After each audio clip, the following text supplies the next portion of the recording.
Good morning, students. I hope you all are doing well. Students, today we will start new lesson. Lesson 14. Name of the lesson is Winds, Storms and Cyclones. Winds means hawa, storms means tufan and cyclones means चक्रवात. Okay? तो इस chapter में हम read करेंगे कि हवा wind है वो कैसे बनती है, कैसे चलती है वो. ओके, तूफान कैसे आते हैं, विंड की क्या कैरेक्टरिस्टिक्स होती हैं. ओके, कितने टाइप्स के स्टॉर्म्स होते हैं, तूफान मतलब कितने टाइप्स के होते हैं. ओके, तो हम ये सभी इस चैप्टर में रीड करेंगे. आप जानते ही होंगे, आपने हवा को देखा तो नहीं है लेकिन आपने फील किया होगा हवा को. तूफान भी आपने बहुत, जैसे तूफान जब बहुत ज़्यादा तेज़ हवा चलती है तो उसे हम तूफान बोलते हैं. ओके, तो हम इस चैप्टर में विंड, स्टॉर्म्स और साइक्लोन्स के बारे में रीड करेंगे. So let's start and listen carefully. Nature has provided the ways and means for the existence of life on earth. It provides us clean air to breathe, water to drink, food to eat, and shelter to live.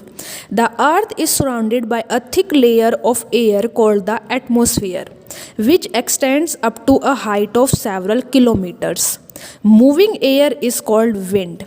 It feels good to take a stroll down the park when a pleasant wind is blowing. Wind is very useful for us. Wind power is used for pumping water for irrigation, generating electricity, moving blades of windmills, etc. But when the wind blows too hard, it causes a lot of destruction. Strong wind may uproot trees, destroy electricity and telephone lines. हमारा जो प्रकृति है वो हमें बहुत सारे, मतलब हमारे लिए बहुत ज़्यादा ज़रूरी होती है. वो हमें बहुत चीज़ें प्रोवाइड करती हैं ताकि हम ज़िंदा रह सकें. ओके, जैसे ये हमें सांस, बहुत ताज़ी हवा देती है सांस लेने के लिए, पानी देती है पीने के लिए, खाना देती है, भोजन देती है और रहने के लिए जगह देती है. तो जो हमारी पृथ्वी है वो एक बहुत मोटी लेयर ऑफ एयर होती है, उससे सराउंडेड होती है, उससे कवर्ड होती है, जिसे हम क्या बोलते हैं, एटमॉस्फेयर. ओके, तो आपने फील भी किया होगा कि हमारे चारों ओर हमेशा हवा चलती रहती है. तो जो वो मूविंग एयर होती है, जो वो हवा बहती रहती है, चलती रहती है, उसे हम क्या बोलते हैं, wind. Moving air is called wind. अब जैसे आप किसी पार्क में जाते हो तो सुबह सुबह जब बहुत ठंडी हवा चलती है तो वो बहुत अच्छी लगती है हमें.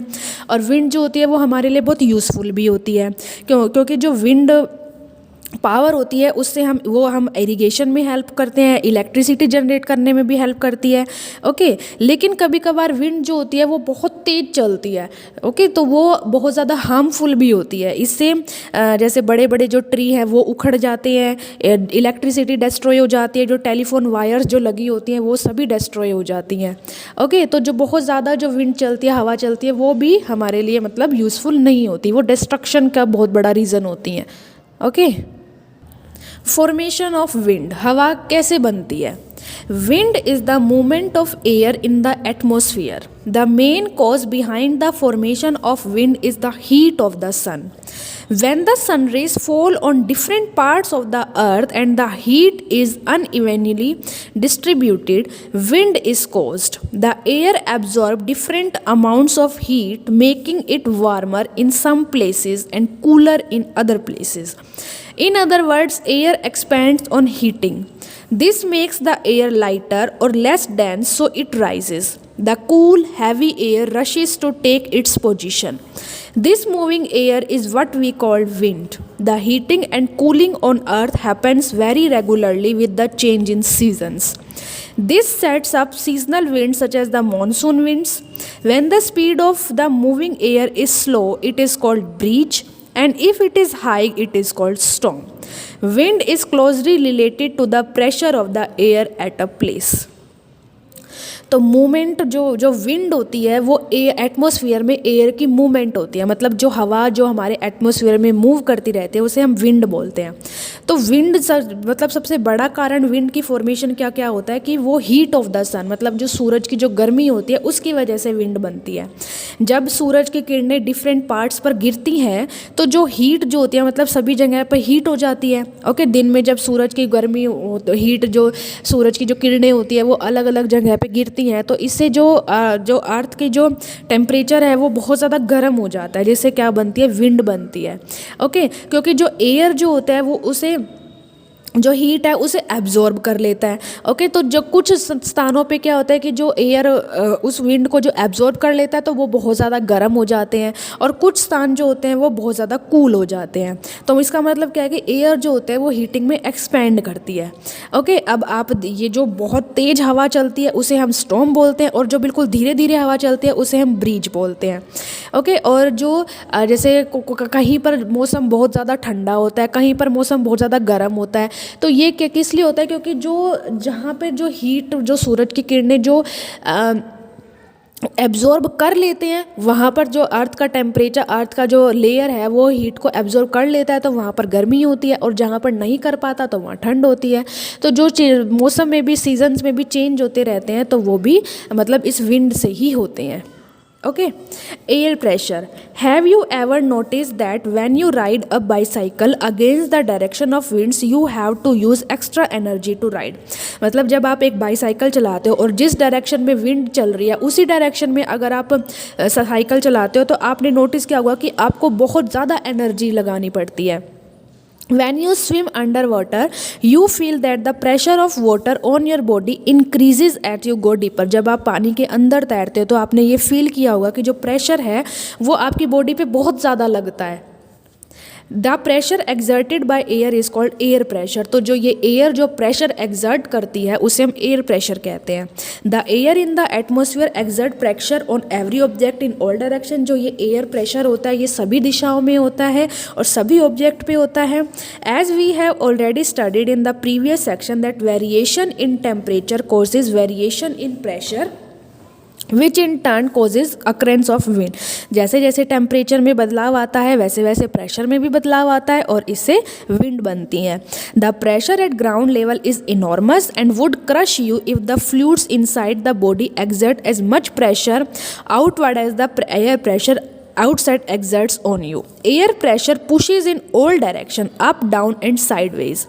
Air moves from an area of higher pressure to an area of lower pressure. The air pressure of a place is determined with the help of a barometer. तो एयर जो होती है वो सभी डायरेक्शन में अप, डाउन या फिर किसी भी डायरेक्शन में अपना प्रेशर को एक्सर्ट कर सकती है। एयर जो होती है वो हायर प्रेशर से लोअर प्रेशर में मूव करती है और जो एयर प्रेशर है उसे हम बैरोमीटर की हेल्प से डिटरमाइन कर सकते हैं। Now activity 1, to show that air exerts pressure in all direction, की जो एयर है वो सभी दिशाओं में प्रेशर एक्सर्ट करती है। For this activity you will need a thin metal can with an air tight cap. आपको एक थिन मेटल कैन लेना है जिसका कैप जो होती है वो बहुत ज़्यादा टाइट होनी चाहिए। Clean the can and half filled with water. आपको कैन को क्लीन करना है और उसे हाफ फिल कर देना है वाटर से।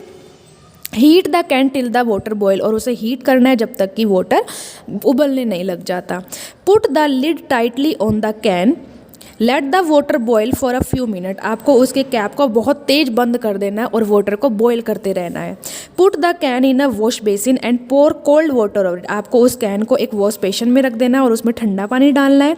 Watch the can gets crush. तो आप क्या देखोगे जो कैन है वो क्रश हो गई है फ्रॉम ऑल साइड, सभी साइड से। It happens because when the water boil steam is given out and it pushes most of the air out of the can. ऐसा क्यों होता है? क्योंकि जब वाटर बॉयल होता है तो स्टीम जो होती है वो बाहर आने लग जाती है और जो एयर है वो उसे पुश करती है। When we pour cold water over it, और जब हम इस पर ठंडा पानी डालते हैं, द स्टीम कंडेंस होती है creating a partial vacuum inside the can, और इसके अंदर एक वैक्यूम बन जाता है। As a result the can gets crush, जिससे कैन क्रश्ड हो जाती है। Because the air pressure outside is much greater, क्योंकि बाहर की तरफ जो एयर प्रेशर होता है वो बहुत ज़्यादा हो जाता है। ओके, यहाँ पे देखो लिखा भी हुआ है कि equal pressure inside and outside. जब एक कैन हमने ली तो उसमें दोनों तरफ ज़्यादा इक्वल प्रेशर था। Steam drive out of air, equal pressure inside and outside. इसके बाद में हमने उसे हीट किया। हीट करने के बाद जब हमने उस पर ठंडा पानी डाला तो प्रेशर जो है अंदर की तरफ रिड्यूस हो गया और बाहर बहुत ज़्यादा हो गया, तो जो वो कैन है वो क्रश हो गई। ओके, तो इससे क्या पता चलता है कि एयर जो होती है वो सभी डायरेक्शंस में प्रेशर एक्सर्ट करती है। High speed wind causes reduced pressure, जो बहुत तेज जो विंड होती है वो कम प्रेशर रिड्यूस मतलब कम प्रेशर कोज करती है। To see the effect of wind speed and the pressure perform the given activity. Activity 2, to show that high speed wind causes low pressure, कि हाई स्पीड जो wind होती है वो low pressure cause करती है। Take a strip of paper that is 15 centimetre long and 3 centimetre wide. आपको एक paper strip लेनी है जो कि 15 सेंटीमीटर लंबा हो और 3 सेंटीमीटर चौड़ा हो।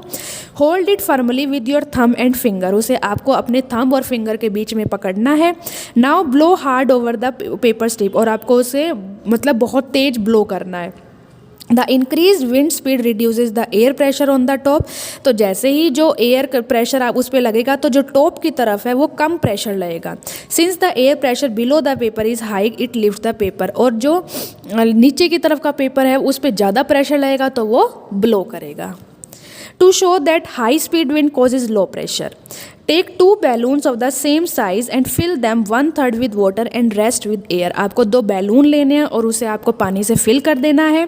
Tie them to a string in such a way that they are 8 to 10 centimetre apart from each other. आपको उसे एक स्ट्रिंग से दोनों को बांध देना है कि उन दोनों के बीच में डिस्टेंस 8 to 10 सेंटीमीटर हो।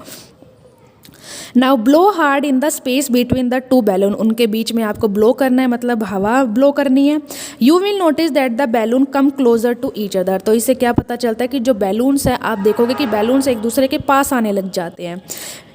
This happens because blowing air reduces the air pressure between the 2 balloon. ऐसा क्यों होता है? क्योंकि जब आपने एयर ब्लो करी तो इनके बीच का जो प्रेशर है वो कम हो जाता है। The higher outside pressure push the 2 balloon close to each other, जो बाहर का प्रेशर है वो बैलून्स को पुश करता है एक दूसरे से क्लोज आने में।